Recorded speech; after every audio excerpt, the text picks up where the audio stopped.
Bueno, bienvenidas a nuestro estudio, a nuestro grupo de estudio Mujer de la Palabra. Vamos a continuar con nuestro estudio del libro de Lucas. El encuentro pasado estuvimos haciendo la introducción, a quién se le escribió, en qué contexto se escribió, quién lo escribió. Entonces, teniendo eso presente, pues vamos a empezar a hacer como un recorrido, un resumen por los capítulos correspondientes que estaban en el plan de lectura para la semana. Aquí en el plan de lectura, que lo tengo acá, se los muestro, espero que ustedes ya lo tengan. Está en el canal de Telegram para que puedan seguir su registro. Entonces, tenemos como pendiente, bueno, en el encuentro pasado también estuvimos hablando del capítulo 1, del 2 y del 3, ¿listo? Entonces, hoy vamos a leer los capítulos, o vamos a hacer un resumen de los capítulos de esta semana que pasó, que es el capítulo 4, 5, 6, 7, 8 y 9, ¿cierto? Y ya quedamos entonces para estudiar los capítulos para esta nueva semana a partir del capítulo número 10. ¿Listo? Entonces, pues hicimos un resumen de cómo iniciaba el libro de Lucas, que primero, pues Lucas es como una recopilación de una investigación que hizo Lucas para compartirle a Teófilo, que no se tiene claro quién es exactamente Teófilo, pero no solamente para compartirle a Teófilo, sino para compartirles a todos como acerca de esos acontecimientos, ¿cierto? Y vemos que hay descripciones aún más profundas de ciertas situaciones que también se describen en Marcos y en Mateo, ¿cierto? Y también vemos que se describen más amplias, pero que también se describen como desde otro punto de vista, como que otra complementación, como era el caso de los magos que veíamos en Mateo, de los que fueron a visitar a Jesús cuando ya estaba grande, de 2 años más o menos, y lo encontraron ya en una casa. Y como es el caso que en Lucas no vemos unos magos que encuentran a un Jesús de 2 años más o menos, sino que vemos a unos pastores que encuentran a un Jesús en un pesebre recién nacido. Entonces, como son como algunas apreciaciones que podemos tener allí presentes de lo que está pasando. Entonces, todo eso, pues bueno, lo explicamos en el encuentro pasado. Si aún no lo han visto, pues las invito a que sacan el espacio para que puedan verlo y para que puedan entonces ustedes seguir el estudio. ¿Listo? Entonces, el día de hoy vamos a hacer como el resumen de lo que encontramos en los demás capítulos. Entonces, empecemos a orar, no hemos orado, empecemos con una oración. Vamos a presentar este espacio delante de la presencia del Señor y vamos a presentar también cada una de las peticiones que mandaron al canal de Telegram. Allí hay peticiones de economía, de salud, de relaciones sentimentales, de relaciones con los hijos, relaciones familiares. Bueno, hay todo tipo de peticiones. Entonces vamos a presentarlas delante de la presencia del Señor y le vamos a pedir al Señor que Él sea entonces ayudándonos. ¿Listo? Entonces, iniciemos con esta oración. Dios, en esta mañana te damos muchas gracias por la oportunidad que nos das de estar en este nuevo día contigo, en tu presencia, con estas hermosas mujeres que están conectadas desde diferentes partes del mundo entero, con el único propósito, Señor, de aprender de ti, de estudiar tu palabra. Gracias por cada mujer que se dispone a conectarse en vivo, pero también por cada mujer que se dispone a ver esta grabación. Te pido por favor, Señor, que hables a nuestra vida de una manera especial, que en esta mañana de lo que vamos a hablar, de todos estos capítulos donde vamos a estar haciendo un resumen, que una palabra especial llegue a la vida de una mujer, que para cada una de ellas haya una palabra en esta mañana, una palabra que toque sus corazones, una palabra que reconforte sus vidas. También, Señor, presentamos las necesidades de cada una de ellas. Tú las conoces. Tu palabra dice que todo lo conoces, que nada te es oculto, que antes de que nosotras te presentemos nuestras necesidades, tú ya sabes cuáles son. Así que en esta mañana yo quiero presentarte a cada mujer que se tomó el tiempo de mandar su petición en Telegram, de abrirnos su corazón, de compartir su necesidad. Tú sabes que hay peticiones económicas, de empleo, de pago de deudas, de cubrir compromisos, Señor, del día a día.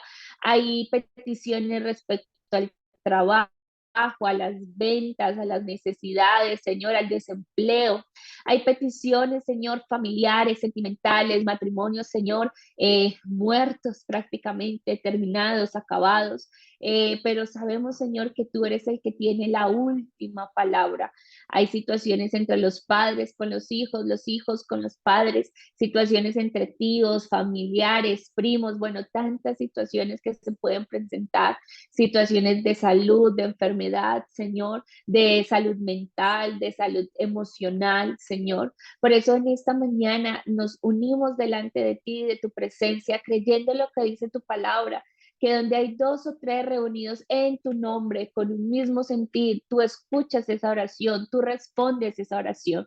Y aquí somos todas estas mujeres unidas con el único deseo, con el único propósito, Señor, primero de conocerte, segundo de tener una relación contigo y tercero de orar las unas por las otras. Así que en tu nombre, Señor Jesucristo, damos inicio a este nuevo espacio de Mujer de la Palabra y todo lo que vamos a hacer aquí lo vamos a hacer para tu honra y para tu gloria. En tu nombre, Jesús. Amén y amén. Bueno, la palabra del Señor dice, o bueno, lo que nos está diciendo Lucas, pero entonces hagamos como el contexto de lo que veníamos hablando, porque no me gusta como comenzar así, ¿cierto? Entonces, Lucas 3 venía hablándonos, ¿cierto? De cuándo empezó Juan a predicar, ¿cierto? Y nos da unos datos históricos de cuándo comienza Juan a predicar, que era cuando estaba el imperio de Tiberio César, que el gobernador de Judea era Poncio Pilato, que el tetrarca de Galilea era Herodes, y allí entonces empieza a darnos unas especificaciones de cómo principia el ministerio entonces de Juan el Bautista, ¿cierto? Y que él predicaba el bautismo del arrepentimiento para el perdón de los pecados y que él era el que estaba preparando el camino para el Señor Jesucristo.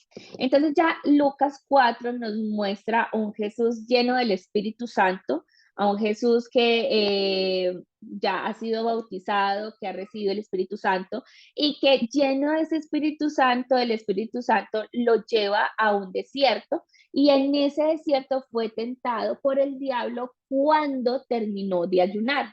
Cuando terminó de ayunar, fue tentado en su necesidad. Entonces lo tentó aprovechando que él tenía hambre, porque la palabra del Señor dice, teniendo el hambre, el diablo lo primero que le ofrece o la primera tentación que le ofrece es la comida, es el pan. Y también entonces Jesús responde a esa tentación o enfrenta esa tentación a través de la palabra del Señor, diciendo siempre en las tres ocasiones, escrito está, escrito está, escrito está, y siempre venció esa tentación a través de la palabra del Señor. Entonces, eso nos da un claro ejemplo de que nosotras o nuestra arma para vencer la tentación es la palabra de Dios. Hay muchas personas enseñando una cantidad de rituales, enseñando una cantidad de creencias, una cantidad de actividades para plantear guerra, para enfrentarnos al enemigo, para hacer una cantidad de cosas cuando Jesús mismo nos da ejemplo que esa tentación se vence con la palabra del Señor. Y eso nos invita a nosotras que si nosotras queremos vencer la tentación, pues necesitamos convertirnos sí o sí en una mujer de la palabra. ¿Por qué Jesús pudo vencer la tentación? Porque Jesús conocía la palabra. Jesús sabía qué decía la palabra respecto a esa situación. Entonces muchas veces a nuestra vida llegan tentaciones, llegan dificultades, llegan problemas. Y como no conocemos la palabra, pues es más fácil aplicar lo que hemos aprendido en el día a día, pero no la respaldamos o no enfrentamos esa tentación con la palabra del Señor, ¿cierto? Entonces, como que hay una invitación a que nos convirtamos realmente en mujeres de la palabra, que dejemos de creer tantas cosas vanas y huecas que nos han querido enseñar a través de las redes sociales, a través de las personas, que nos dan una cantidad de cosas y pasos inclusive para hasta vencer la tentación, cuando el paso que nos enseña la palabra del Señor es muy clara y es mi misma. Entonces, Cuando acabó la tentación, dice la palabra que cuando el diablo hubo acabado toda tentación, se apartó de Jesús por un tiempo. Y a mí me gustó mucho esta apreciación que hace el escritor, porque dice, no dice que se apartó del todo, dice que se apartó por un tiempo, es decir, como, ok, listo, me venciste, pero más adelante entonces vuelvo, ¿cierto? Es como algo así lo que está escribiendo el autor. Después de esta situación, entonces él recorría todas las sinagogas y enseñaba en las sinagogas de ellos y era glorificado por todos. A mí también me gustó mucho esta parte porque enseñaba en las sinagogas de ellos. Es decir, Jesús va a los lugares donde ellos estaban reunidos. Jesús como que se metía en esos lugares y aprovechaba que estaban estudiando la palabra del Señor para llevar la palabra del Señor. Entonces, muchas veces nosotras pensamos que solamente podemos enseñar la palabra del Señor a quienes están en nuestro terreno, a quienes están próximos a nosotras, pero la palabra del Señor muestra un Jesús, digamos, rompiendo esquemas, por así decirlo, y llevando su palabra por otros espacios o por otros medios. Y yo me sentí muy identificada con esta parte, porque es cierto, yo hago parte de una iglesia en particular, pero no he ido a enseñarle solo a las mujeres en particular. De hecho, nunca he compartido como así por estos medios a qué iglesia pertenezco, porque mi mensaje no tiene el énfasis de que pertenezcan a esa iglesia, sino de conozcan a Dios. Porque cuando conocemos a Dios realmente podemos construir una relación y esa relación nos va a guiar a tomar decisiones claras, con doctrina clara, con palabra clara de dónde debemos estar, ¿cierto? Entonces, me gustó mucho esa parte que hacía referencia a Jesús iba a las sinagogas de ellos a enseñarles a ellos. También Jesús nos muestra un Jesús que tenía la costumbre de entrar en las sinagogas y levantarse a leer. Era una rutina para él, era un hábito establecido, era una costumbre de ir y sentarse allí en medio de las sinagogas donde ellos estaban estudiando la palabra del Señor y él mismo se levantaba a leer. Y en este Lucas 4 hay una escena en particular y es que él se levanta a leer y lee exactamente Isaías, donde dice que iba a haber un Salvador que los iba a librar, que los iba a ayudar, que los iba a rescatar. Y me encanta porque dice, él termina como de leer Isaías y dice, esa escritura hoy se ha cumplido conmigo.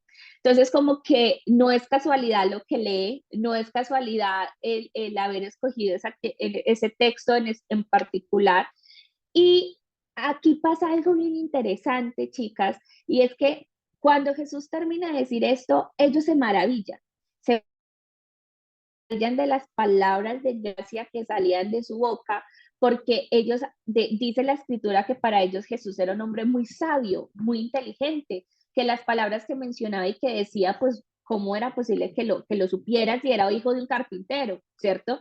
Pero aquí pasa algo bien interesante y es que eh, luego dice que había muchas viudas en los días de Elías y solo fue saciada la viuda de Sarepta, que habían muchos leprosos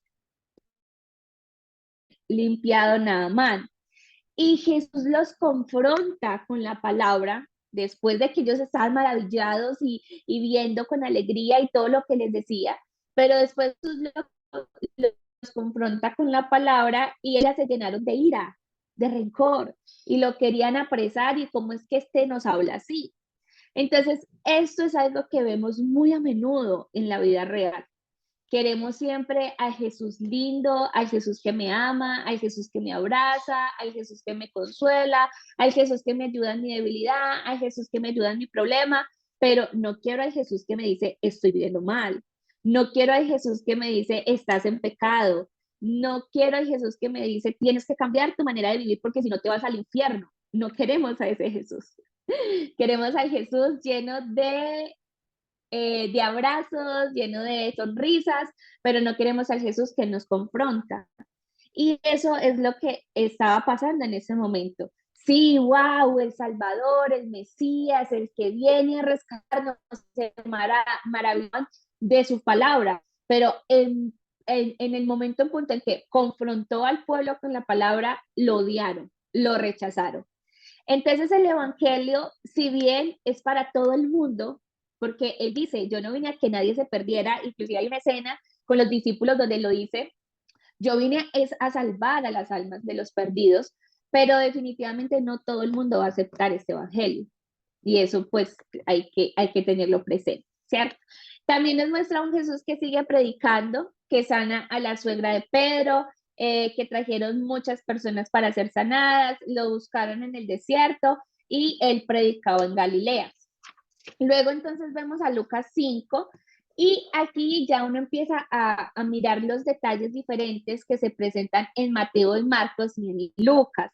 Y esta es una de las cosas. Resulta que aquí vemos el llamamiento o pasa y acontece el llamamiento de los discípulos, ¿cierto? De los que estaban en el mar y que estaban pescando.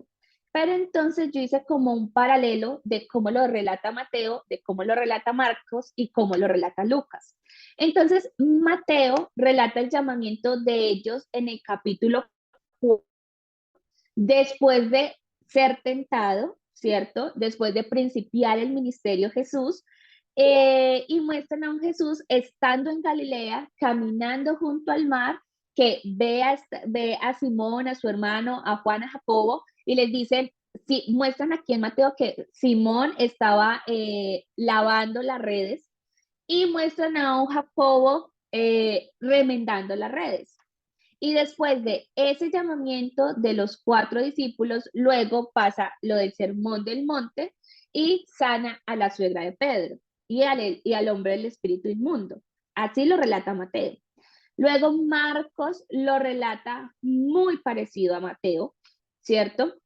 Bueno, diríamos que Marcos lo relató primero porque Marcos fue el primero que escribió, pero entonces Marcos relata en el capítulo 1 el llamamiento de estos 4 hombres y lo relata también después de la tentación de Jesús y del principio del ministerio. Y después relata la sanidad de la suegra de Pedro. Entonces eso es lo que nos muestra Mateo y Marcos. Pero Lucas nos muestra bueno, y Mateo y Marcos nos lo muestra muy sencillo. Jesús iba caminando junto al mar, ve a estos hombres, los llama y los haré pescadores de hombres. Pero Lucas nos muestra una escena grandísima poderosa de lo que pasó realmente en este llamamiento de estos 4 hombres. Entonces Lucas lo relata con más detalle, nos muestra que se hizo un milagro, que Jesús hizo un milagro en la vida de estos 4 hombres que los llevó a reconocer su pecado y a aceptar que necesitaban de Jesús en sus vidas. Y allí después de ese milagro, de ese encuentro, de ese llamamiento, entonces Jesús les dice, yo los voy a hacer pescadores de hombres y ellos dejan todo y lo siguen. Entonces es tan hermoso la manera en cómo lo relata que inclusive con esta parte voy a estar terminando mi intervención en el taller de fieles administradores, porque el Señor me mostró algo muy hermoso respecto a las finanzas en esta parte, que voy a estar compartiendo en el taller, así que aquí no lo voy a compartir. Pero quería como mostrarles esa luz, lo que pasaba en Mateo, en Marcos y en Lucas, para que viéramos cómo Lucas, debido a esa investigación profunda que hizo, como que reunió unos datos más amplios de lo que estaba pasando. Entonces ya después de que Lucas relata esto, entonces ahí sí ya empieza, nos muestra el milagro del espíritu inmundo perdón, entonces nos muestra la tentación de Cristo, que hay una sanidad en la suegra de Pedro, hay una sanidad de un hombre en un espíritu inmundo y ya luego nos muestra el llamamiento. ¿Listo? También aquí en Lucas 5 nos muestra que Jesús sana a un leproso y que mucha gente lo buscaba porque su fama se extendía y lo buscaba para que él lo sanara. Y esto me encantó, que decía, mas Jesús se apartaba a lugares desiertos y oraba. Es decir, a pesar de que la gente lo buscaba, a pesar de que había mucha necesidad, a pesar de que la gente anhelaba un encuentro con Jesús, Jesús se apartaba. Es decir, Jesús entendía la importancia de la profundidad, de la concentración, de la atención. Jesús recurría a tiempos profundos a solas con Dios y esto de verdad que impactó mi vida porque nos muestra constantemente a un Jesús que a pesar de que el mundo entero lo necesitaba, él necesitaba tiempo para él mismo, tiempo para su relación con Dios. Entonces esto me gustó mucho. También nos muestra que Jesús, bueno, y sana ese leproso, después nos muestra un Jesús que sana a un paralítico por la fe puesta por obras de sus amigos y con un mismo sentir.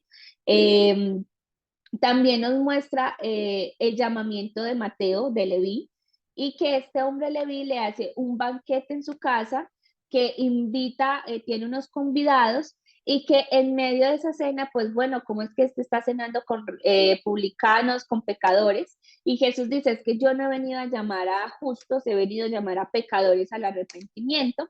Y termina entonces Lucas 5 hablando acerca del ayuno, que le refiere la parábola de los odres nuevos y de los paños, que esto también está en Mateo y que también ya se los expliqué, que hacía referencia o hace referencia al antiguo pacto y al nuevo pacto. ¿Listo? Bueno, ya después entonces encontramos Lucas 6. ¿Cómo vamos hasta el momento? Claro todo, ¿les ha surgido alguna pregunta? ¿Les ha parecido muy interesante lo que dice? La verdad es que yo como que cada vez, a pesar de que ya lo he leído muchas veces, como que cada vez que lo leo entiendo algo nuevo y me gusta mucho. Bueno, entonces aquí ahora encontramos a Lucas 6. En Lucas 6 vemos que el Hijo del Hombre es Señor aún del día de reposo. Me encanta esto porque hay un Jesús como confrontándose a las costumbres y a los ritos establecidos por los judíos.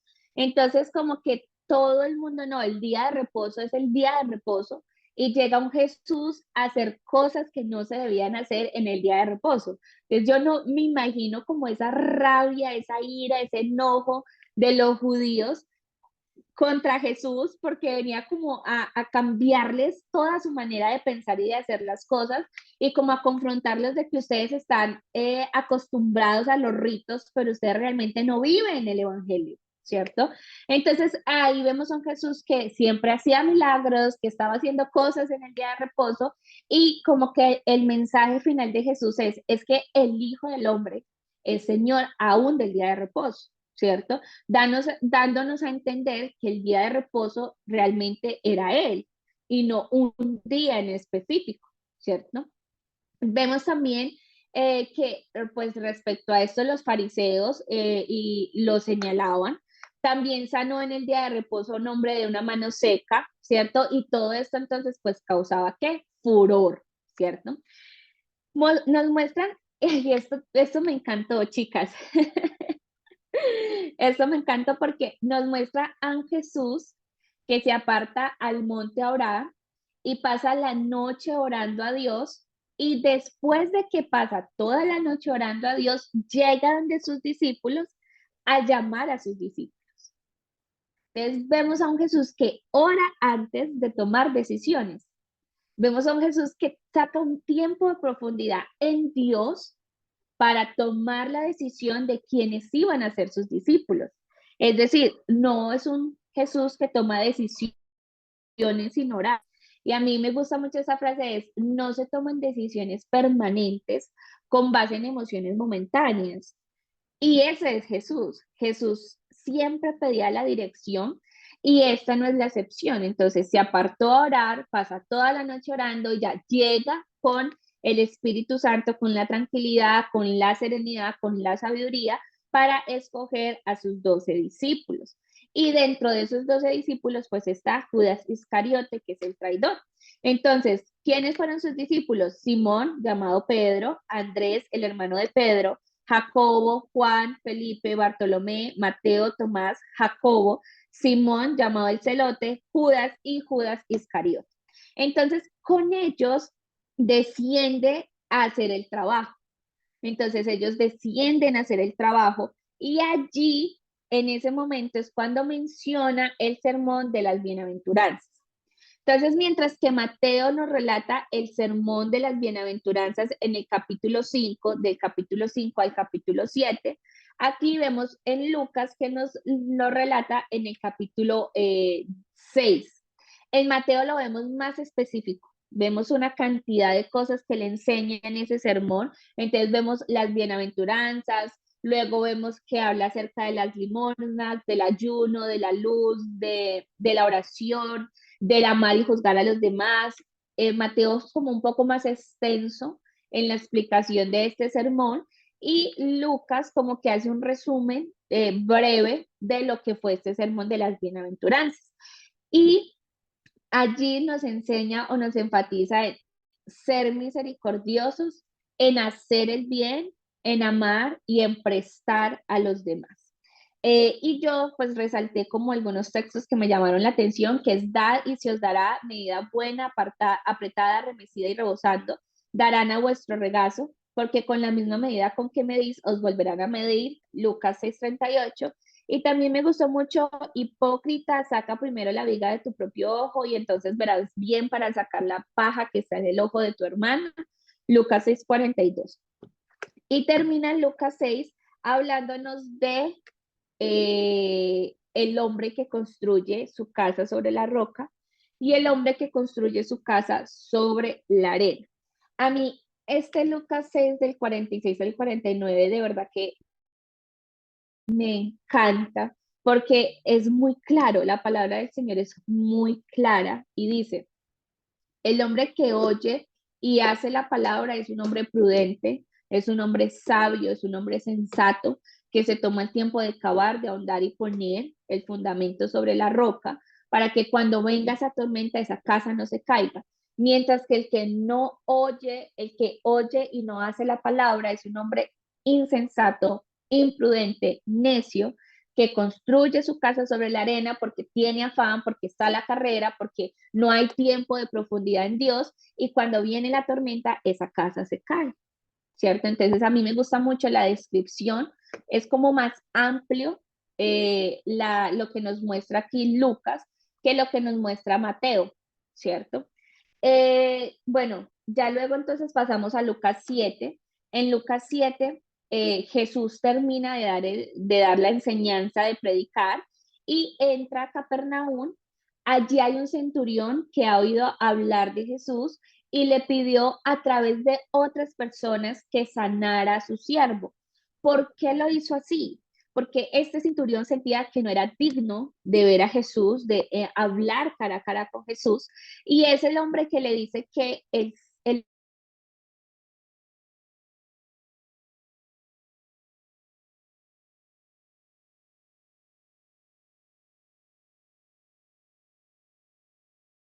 se tiene que hacer porque él es autoridad. Entonces Jesús se asombra de la fe de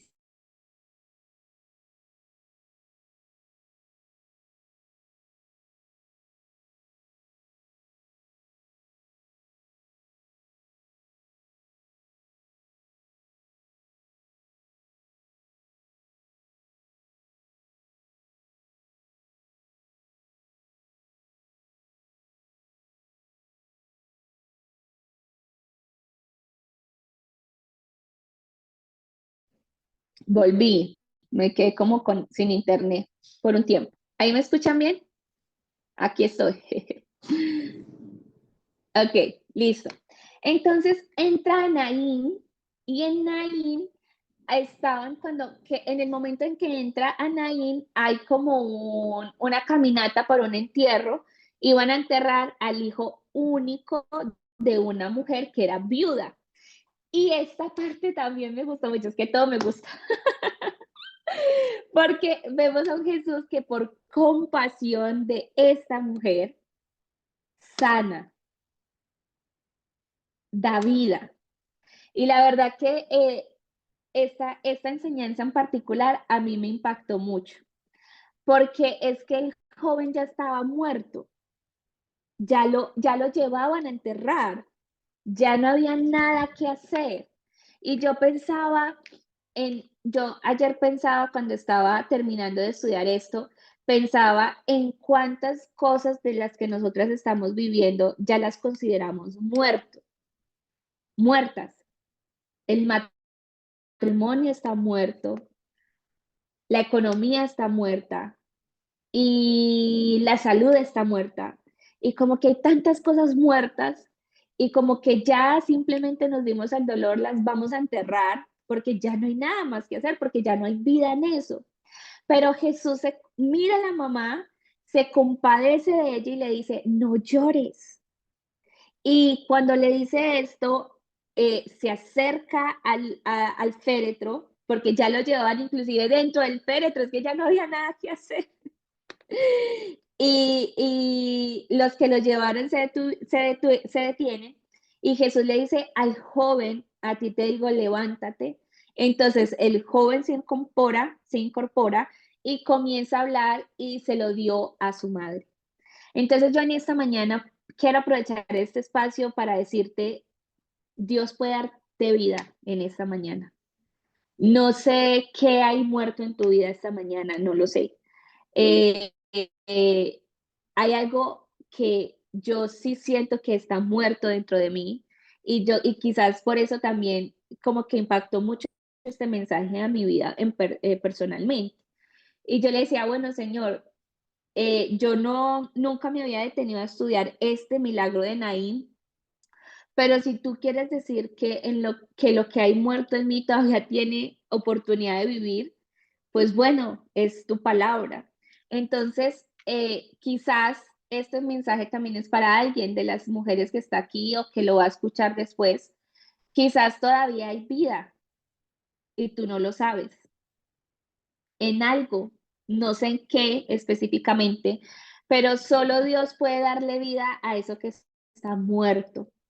Y si tú, es que yo quiero enfatizar algo aquí, es que no hay una mamá en esta escena, no hay una mamá que está pidiendo la vida del hijo. No hay una mamá que está buscando ayuda para que se vuelva a sanar, para que vuelva a vivir ese hijo. No encontramos el típico de que lo buscaban para que hiciera el milagro. Aquí no hay nadie que está buscando a Jesús para que hiciera un milagro. Aquí es que Jesús llega a esa ciudad y decide hacer un milagro. Entonces, de verdad que eso para mí fue muy impactante y espero que esta palabra la tome alguien de ustedes en esta mañana. Después de esto, Juan manda a preguntar a los discípulos, con sus discípulos, si él era realmente el Jesús que había de venir. Y Jesús le manda a decir, sí, Juan, los ciegos ven, los cojos andan, los leprosos son limpiados, los sordos oyen, los muertos son resucitados y a los pobres os es anunciado el Evangelio.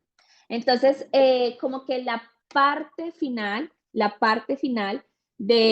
a los pobres es anunciado el Evangelio es como la cereza del pastel, es como definitivamente sí soy Jesús porque en ese entonces, pues los pobres eran excluidos, no tenían lugar, y que el hecho de que Jesús le dijera, y es que a los pobres se les está anunciando el Evangelio, era porque era real, que ese era el Jesús que había de venir. También entonces relata la historia de una mujer pecadora que enjuagó los pies de Jesús con un perfume, donde Jesús da la enseñanza de que el que a mucho se le ama, mucho perdona, ¿cierto? Más el que se le perdona poco, poco ama. Y hace referencia de que esa mujer se iba a hablar siempre. Estos capítulos de Lucas son algo extensos, la verdad, son bastante extensos porque tienen como bastantes cosas en el capítulo, pero bueno. Luego está Lucas 8 y ya vamos aquí finalizando. Nos falta Lucas 8, Lucas 9. Luego encontramos a Lucas 8. Iba Jesús por las ciudades predicando el Evangelio y a él se unieron, y aquí en Lucas 8 nos muestra a estas mujeres. Y me encanta la manera en cómo lo relata, porque dice que se unen a Jesús mientras él estaba recorriendo las ciudades, se unen María Magdalena, Juana, mujer de Chuza, y Susana. Especifica que a María Magdalena se le libró de unos demonios que tenía, de 7 demonios, y a Juana y a Susana, pues digamos que no hay una descripción más profunda acerca de ellas. Pero ¿cómo termina este relato que habla de las mujeres? Termina diciendo, le servían de sus bienes. Es decir, que estas mujeres sustentaban económicamente el ministerio de Jesús, con sus bienes, con su propia economía. Porque es que pareciera que no entendiéramos que Jesús y sus discípulos no hacían otra cosa.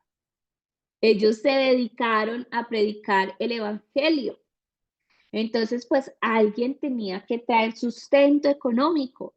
Cuando Jesús manda a los discípulos a predicar en las ciudades, les dice no lleven nada, no lleven ni siquiera plata ni dinero. ¿Y cómo iban a comer? Pues alguien tenía que llevar su sustento. Y aquí nos muestran a unas mujeres que de su economía, de su propia economía, bendecían el ministerio de Jesús y los discípulos. Entonces, se nos hace demasiado difícil entender el dar a estas personas que nos dedicamos a esto. Y en estas me incluyo yo. Entonces, pero ¿por qué? Pues porque el Señor no lo muestra, ¿cierto? Entonces, aquí es muy importante aclarar, tener el discernimiento de a quién estamos aportando en el ministerio y cómo estamos contribuyendo a ese ministerio, ¿cierto? Porque yo no, inclusive la palabra del Señor dice que hay personas que predican el evangelio con el ánimo de engordar sus estómagos, lo dice la palabra del Señor. Entonces, obviamente también tenemos que tener cuidado con eso, ser sabias con quién nos estamos formando, en qué estamos invirtiendo, a quién le estamos compartiendo de la bendición económica, ¿sí? Pero esto no es algo que se haya inventado, así lo creó el Señor. También nos relata la parábola del sembrador, que habla de la semilla, la palabra que cae junto al camino, junto a las piedras y junto a los espinos, y que esa palabra se pierde, y que solamente la palabra que cae en buena tierra produce frutos, y que y que la buena tierra es una persona que tiene un corazón bueno y recto, que retiene la palabra. También nos muestra que Jesús sana a la mujer con 12 años de flujo de sangre. No me voy a detener aquí porque esta va a ser la historia con la que voy a hacer el reto del mes de noviembre gratuito, que ya es la próxima semana con la ayuda del Señor, así que no me voy a detener a explicarlo, pero espero que no se vayan a perder el reto porque lo que el Señor hace con esta mujer es absolutamente grandioso y es algo que yo se los quiero compartir a ustedes. También nos muestra la sanidad de la hija de Jairo y me encanta porque es Jairo, un hombre que se postra ante Dios rogándole que fuera a su casa. Porque es que siempre pareciera que es la mujer la que se postra, es la mujer la que saca el tiempo para orar, es la mujer la que hace esto. No, hay hombres que también lo hacen y que es un llamado no solamente para la mujer, es un llamado para todos. Así que realmente yo creo que necesitamos unirnos en oración para que Dios levante hombres que busquen de Dios, para que se postren ante su presencia. Cuando Pablo hace referencia en sus escritos, siempre nos muestra la importancia de que los hombres oren, de que los hombres busquen de Dios, de que los hombres sean esos sacerdotes espirituales dentro de sus hogares. Entonces necesitamos orar por eso. También nos habla de que nada hay oculto, que es importante alumbrar con la luz. También nos dice que al que tiene se le dará, pero al que no tiene, aún lo que piensa tener se le será quitado. También dice que mi madre y mis hermanos son los que oyen la palabra de Dios y la hacen. Y nos muestra que están en el arca, están navegando, mientras están navegando él se duerme, se llenan de temor, corren a despertar al maestro y les dice, y lo llaman, el maestro se despierta, calma la tempestad y el Señor les pregunta, ¿dónde está vuestra fe? Esto también, es que eso si uno pudiera sacar una enseñanza de cada, de cada cosa que hay aquí, pero estamos haciendo un resumen. De ella después se encuentra al endemoniado Gadareno, no tenía ropa y no moraba en la casa. Es que la profundidad de esto es increíble. Nos dice, no tenía ropa y no moraba en una casa, moraba en los sepulcros y estando, se encuentra con Jesús y luego vemos a un hombre que estaba desnudo, vestido, vemos a un hombre que estaba desquiciado, vemos luego un hombre en su cabal juicio y vemos un hombre que no tenía casa y luego lo vemos regresando a su casa. Entonces esto definitivamente es absolutamente glorioso, como un encuentro con Jesús cambia la vida totalmente, cómo hace que todo sea diferente, cómo le da sentido a la existencia, a la vida. Y esto de verdad que es algo bien hermoso para profundizar. Y ya luego tenemos el capítulo 9 de Lucas, donde él reúne a sus discípulos, les da autoridad y poder para liberar demonios y para sanar enfermos, los envía a predicar. Aquí en Lucas 9 nos muestra que los manda a predicar y que ellos van primero a las casas, a la casa de las ovejas perdidas de la casa de Israel, dice su palabra, y les dice, no lleven nada porque ustedes van a tener sustento.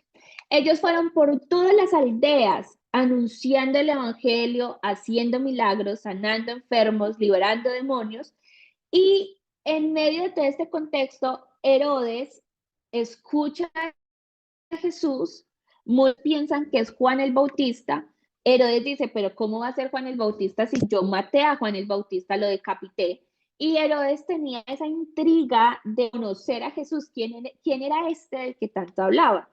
Luego los discípulos, los apóstoles vuelven, le cuentan a Jesús y le rinden cuentas de todo lo que hicieron, como, bueno, Jesús, fuimos acá, hicimos esto, este nos rechazó, este nos aceptó, este aceptó el evangelio, este se unió al cristianismo, bueno, como que les da todas esas cuentas y Jesús los toma a los discípulos, se retira aparte a un lugar desierto de la ciudad llamada Betsaida. Es decir, se toman un tiempo de descanso. Vienen de un trabajo, vienen de una jornada laboral, porque ese era el trabajo de ellos. Vienen de predicar, vienen de recorrer y Jesús les dice, ok, ya estuvieron trabajando, es hora de descansar. Porque también hay tiempo de descanso, porque también hay tiempo de retirarnos, porque también hay tiempo para procesar todo lo que se hizo, todo lo que se trabajó. Y ya luego entonces pasa que lo buscan, están en el desierto, los discípulos les dicen, bueno, hay mucha multitud, no tenemos que darles de comer. Y me encanta mucho esto porque Jesús les dice, Jesús sabe que ellos no tienen comida. Y Jesús les dice, denle ustedes de comer. Y Jesús les dice, no, y ellos les dicen, pero es que nosotros no tenemos comida, solamente aquí hay 5 panes y 2 peces. Entonces Jesús les dice, listo, con eso es suficiente, manos a la obra, y los pone a trabajar. Es decir, les dice a los discípulos, listo, separen a la multitud en grupos de 50. No es que venga, yo hago el milagro y ya estuvo, los pone a trabajar. Entonces es que la verdad, a mí me encanta leer esto, porque es como que, ven, dame el milagro, no hay comida, ven, dame la comida. No, sí, yo puedo hacer el milagro, pero pues muévete, porque es que el perezoso y con el perezoso yo no trabajo. Lo que muchas veces yo les he dicho, es verdad que Dios nos llama a personas capacitadas, pero Dios tampoco llama a personas perezosas y que están desocupadas. Entonces, hay una necesidad, listo, aquí está la respuesta, pero muévase. Que los pone a trabajar, los pone a separar y después de que ellos separan a la multitud, Jesús coge los 2 panes, los 5 panes, los dos pescados, ora, los bendice y se los da a los discípulos para que los discípulos sigan trabajando y sigan repartiendo a toda la multitud. Son los discípulos los que reparten, los que trabajan repartiendo el alimento. Y dice las escrituras en la Biblia de estudio que yo tengo que se estima que alrededor de 20,000 personas fueron alimentadas ese día. O sea que el trabajo no fue poquito y el milagro tampoco fue poquito. Bueno, después de eso Jesús pregunta quién soy, qué están diciendo las personas que quién soy yo. Y Pedro le responde, eres el Cristo de Dios. Después Jesús anuncia su muerte y su resurrección. Después les dice a ellos que hay que negarse a sí mismo y que hay que tomar su cruz cada día y seguirlo. Y también nos muestra a su círculo más cercano, que era Pedro, Juan y Jacobo, que suben al monte a orar, se transforma, escuchan la voz de este es mi hijo amado de quien tengo complacencia, después bajan de nuevo, encuentran que sus discípulos, los que se quedaron, los que no subieron con él al monte, pues hay un endemoniado, no logran sacarlo, Jesús se da cuenta de eso y dice, generación incrédula, ¿hasta cuándo voy a tener que aguantarlos? Después Jesús sana al endemoniado y Jesús después como que hay una pregunta y es, bueno, ¿quién es el mayor? Y Jesús toma a un niño y les dice que como ellos es el mayor, que hay que ser pequeño, ¿cierto? Para ser el mayor. Y después resulta que Jesús quería posar en una ciudad, los discípulos entran en la ciudad, no quieren recibir a Jesús, y llega Juan como con dada de mucha, como de muy orgulloso y le dice, no, pues ellos no lo quieren recibir, que caiga fuego y que los queme. La venganza. ¿Cómo que no me quieren, cómo que no quieren recibir al maestro? Hay que vengarnos de esto. Y Jesús le dice y lo mira como, ¿usted qué está diciendo, Juan, por Dios? Es que yo no vine a perder almas, yo vine a salvar almas, le dice Jesús. Y ahí ya termina el capítulo 9. Entonces ya ahí termina nuestro estudio el día de hoy, nuestro resumen de lo que hemos hablado. Yo quiero decirles, chicas, de verdad que estoy súper feliz haciendo este estudio. No ha sido una tarea sencilla porque aparte de estar estudiando Lucas con ustedes, estoy estudiando Proverbios con las mujeres del grupo del programa Mujer Sabia, pero este es mi trabajo. Entonces, no se sientan mal porque ustedes solo lean Lucas, por favor, no lo hagan. Es una ganancia que lo hagan. Yo lo hago así porque es mi trabajo. Mi trabajo es que yo tengo que cumplir con los diferentes grupos que tengo. Y ha sido un reto organizar el tiempo, chicas, porque esta semana ha sido una semana de enfermedad en mi casa. Se enfermó mi hija Samantha, después se enfermó mi hijo Jerónimo.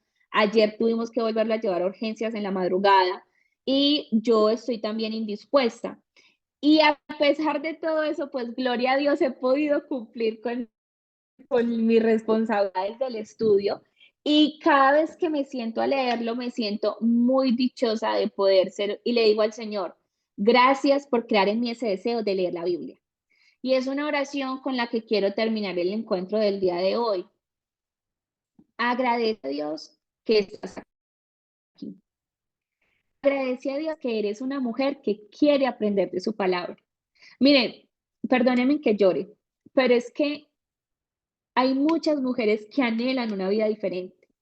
Hay muchas mujeres que todos los días se levantan y dicen, si yo tuviera una vida diferente, si yo tuviera una vida diferente, pero no son mujeres que no hacen nada respecto a eso. Pero que ustedes, 40 mujeres, 40 dispositivos tengo conectados en esta mañana, más las que van a ver este video, Que ustedes saquen el tiempo para hacer esto, chicas, de verdad que es grande. Y si lo sacan es porque realmente Dios ha puesto en ustedes el querer como el hacer por su buena voluntad. Que ustedes estén aquí no es que ustedes digan yo quiero, yo quiero, yo quiero. No, es que Dios ha puesto el querer como el hacer por su buena voluntad en ustedes. Y yo todos los días le digo al Señor, gracias Dios por colocar en mí este amor tan grande por tu palabra. Gracias porque a pesar de las dificultades, a pesar de los problemas, a pesar de las angustias, a pesar de todo, Señor, yo puedo estar aquí deleitándome en tu palabra, leyendo tu palabra, llenándome de tu fe, porque es que es la palabra la que nos llena de fe. Entonces, cuando el Jesús le preguntó a los discípulos en medio de esa tormenta, ¿dónde está vuestra fe? En medio de su dolor, en medio de su miedo, en medio de su angustia, Jesús les dice, ¿dónde está su fe? Y yo me ponía a pensar, si Dios me preguntara en medio de todo esto que estoy viviendo, ¿dónde está mi fe? Yo le podría decir, está conmigo, está dentro de mí, está fuerte, porque todos los días me he acercado a tu palabra, porque todos los días he leído tu palabra. Mi fe no está muerta, mi fe no está perdida, mi fe está aquí, agarrada. Entonces, si el Señor en esta mañana te dice, ¿dónde está tu fe? Tú tienes una respuesta.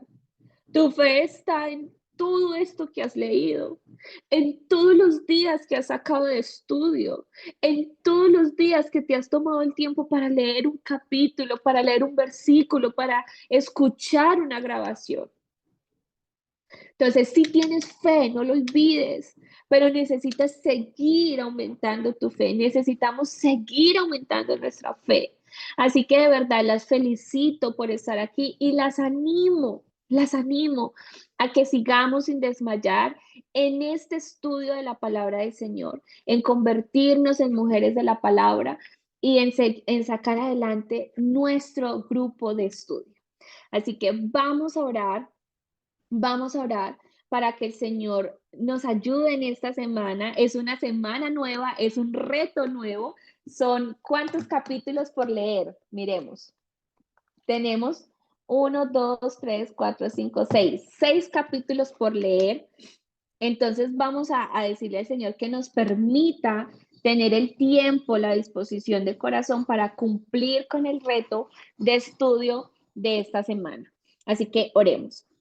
Dios, en esta hora yo te doy gracias por todo este hermoso grupo de mujeres que está aquí conmigo. Gracias, Señor, porque yo tengo muy claro que no es por mí, no es por mis fuerzas, no es porque yo sea una mujer diferente. Por el contrario, creo que soy la primera necesitada de ti. Pero quiero decirte, Señor, que las ayudes, que nos des las fuerzas a todas y que nos des la capacidad de administrar nuestro tiempo, de organizar nuestro tiempo para que podamos hacer nuestro estudio bíblico correspondiente a cada día. Te pido que esta palabra no quede vacía. Te pido, Señor, que nos permita ser mujeres prudentes, que construyen su casa sobre la arena, sobre la roca, que profundizan en ti, Señor. Así que estamos en tus manos y colocamos en tus manos nuestra vida. En tu nombre, amado Jesús, amén y amén. Bueno, chicas, un abracito para todas. Nos estamos viendo con la ayuda del Señor el próximo lunes. ¿Listo? Ya sí, el próximo lunes retomamos, porque estos lunes fueron festivos en Colombia, entonces se troca un poquito el horario. Pero ya el próximo lunes nos vemos con la ayuda del Señor. ¿Listo? Bendiciones.